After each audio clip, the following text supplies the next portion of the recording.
degrees. It's 24 minutes to 8. And it's Morning Report, and as we've been reporting this morning, Labour's plan for a $25 tax on overseas tourists arriving in New Zealand has drawn some sharp criticism from the industry. Nationals also using it as ammunition to paint Labour as the tax and spend party. Well, the Labour leader Jacinda Ardern is with us now in the Auckland studio. Good morning to you. Good morning. Why put a tourist tax on and risk killing the goose that laid the golden egg? Oh, well, I think we need to be clear that it certainly won't. In 2015, we saw the government bring in their own levy. That was for biosecurity purposes.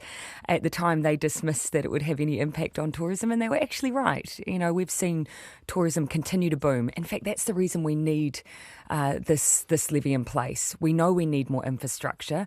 Look, I understand that some of the industry is saying that they want the proceeds of GST to come in. We're saying actually with this levy, which obviously does not apply to New Zealanders but only those who are visiting, it will enable us to invest heavily in tourism, double the rate for some funds than we are now, and also on conservation. Okay, so just for clarity's sake, it's 22 as the existing border biosecurity charge that National introduced. That remains. And we put the 25 on top of that. That's Indeed. $47. That's the first night in the backpackers, and isn't it? You know, that is still lower than what what is charged going into Australia, for instance, significantly lower than what's charged going into the UK. Other countries do this and don't find it has an impact on their tourism. So it's certainly we've looked at the impact we think it will have. Our view is it will have none. You know, we'll keep an eye on that, but our view is that this enables us to make sure that when tourists come here, we're able to provide the infrastructure they need, and councils are struggling with that. That's why I think you'll find a lot of councils will really welcome it. Okay. Well, is the money actually ring-fenced, though, or is it just going into the consolidated fund? Yes, no, it's ring-fenced. So 30 million goes to conservation, 45 goes to then to tourism. There's a fund that's already used. It's a contestable fund that you can pitch for projects. That sits at 25 million. We're going to double that, essentially. So that means that, you know, a town like Rotorua could say that, for instance, they want to invest in more of their infrastructure, they can make a pitch for that. And then we've got another fund that is specifically for high visitor towns as well. Okay, well, how are you going to collect it? Because it sounds as though Air New Zealand isn't super keen to add to the price of their tickets. Yeah, and that's something, Have they told you that? Oh, yes, we were aware of that before we made the announcement. So we what know, do you do? How do you actually get the money? Yeah, and we want to look at the way that overseas has implemented similar levies to see what's worked well for them. Do you know how you're going to get the money? We need to work with customs in order to establish how that will be done. One of the problems with opposition, of course, is that we don't get access to officials to work through those technicalities. Absolutely not. Absolutely not. It's a simple matter of sitting down with border officials and saying, what's the easiest way for us to do this? Okay, so we've got the tourist tax, we've got the petrol tax, the water tax, and the capital gains tax. Are they all the new taxes? Well, obviously, to be clear, the capital gains tax is not something we have introduced, but that I've been opened about talking about in government. Yes. So hang on. So when Phil Twyford says a land tax, a wealth tax and an asset tax are all on the table, is he wrong? He's referring to the tax working group, which I was very clear last week. I'm not going to stand by while we have a housing crisis and not look at the options. We've taken but you the told family me that they home. were the only taxes, but now we're saying that those ones. Well, is he right? And I'll repeat the question: is Twyford right? Phil Twyford right?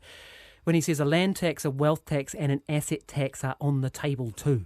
That is not a suite of new taxes. Those are options that the tax working group may refer to. Let me be really clear, as I was last week. We have a housing crisis in Auckland. The government introduced a pseudo capital gains tax, which means if you flick off a home that's not your home that you live in, within 2 years you'll be taxed. We're extending that to 5, but we're also referring it to a working group. They'll look at a range of options. Right. We did talk about, and that's all Phil Twyford is talking about. Let's move to Winston Peters. Now, according to the New Zealand Herald, and we've had this confirmed this morning too, the government, the Beehive, was told about this, and Tolly's office knew under the no surprises policy. What are your thoughts? Are you concerned about this? It doesn't surprise me, of course, that MSD informed the minister. Okay, that doesn't surprise me. The timeline seems interesting because it happens sometime after, but that doesn't surprise me. The fact that this has found its way into the public domain, certainly questions will be asked around how. You know, we have a duty of care when we are in positions of responsibility.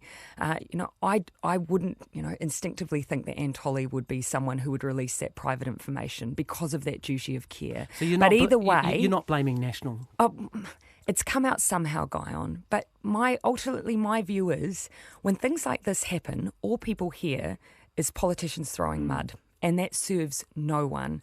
So all I can do is say that if I am in the privileged position of being in government and being Prime Minister, my expectation will be that politics is focused on ideas and debate that relates to policy, not around personal attacks, not around personal leaks, not around dirty politics. Fair enough. Here's where it comes into your sphere.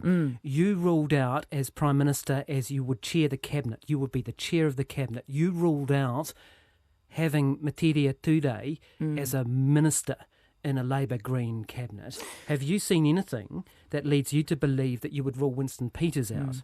And in that situation, I did wait until there was quite a bit of information on the table, and I don't want to jump to assertions without there being full information on the table. What is the difference?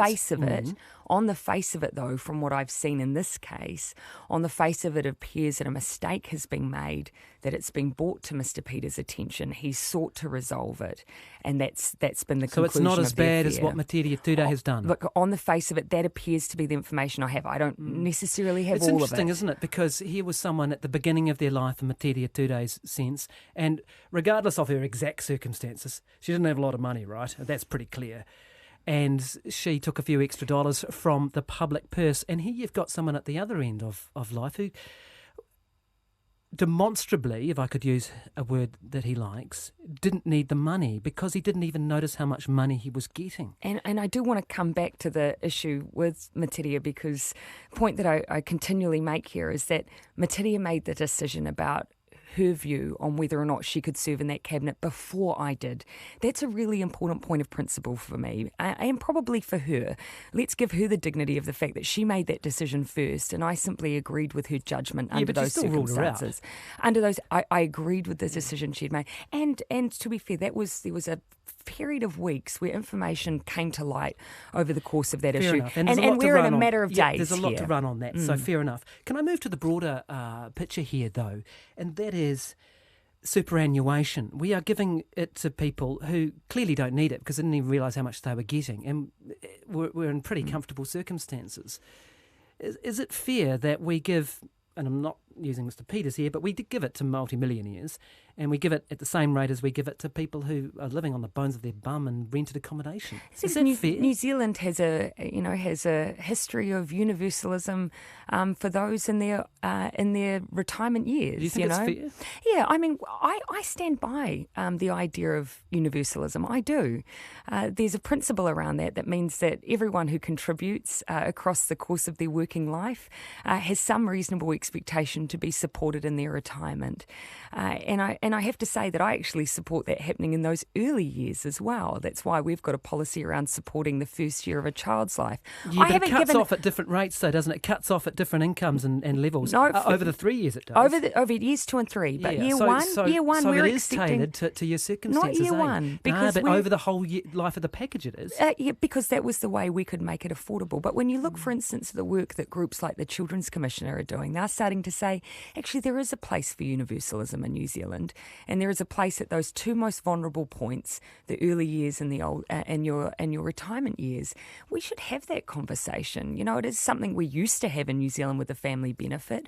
I think there's some benefit to society when we do that. Okay, the age of entitlement. You're guaranteeing, are you 65? No change. As long as you're Prime Minister, are you going full key on this and saying that you'd resign? That's my current view. I have no reason to change that. I have to say, when I was out campaigning with Andrew, when he took that position, I was really moved by the number of people and their stories around their ability to continue working. I was really moved by that. We'd be able to give them a lot more money if we didn't pay it to multimillionaires who were still working. I think from memory, we're talking a third of people who are in hard labouring roles. Yeah, that's what I'm saying. You could give them more money if you didn't give it to multimillionaires. Well, that's not something that's ever been proposed. All right, just finally, and I don't think I'm going to get far on this this one. You've got your Give it a whirl. You've got your education policy out today. We do. Free education.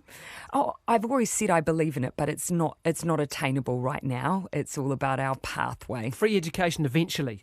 Is that the?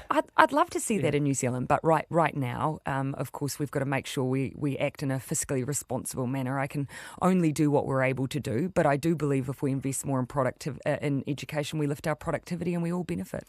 Thanks very much for your time. We'll leave it there. That's the Labour leader, Jacinda Ardern. It's 14 minutes to 8. Well, the head of a Māori suicide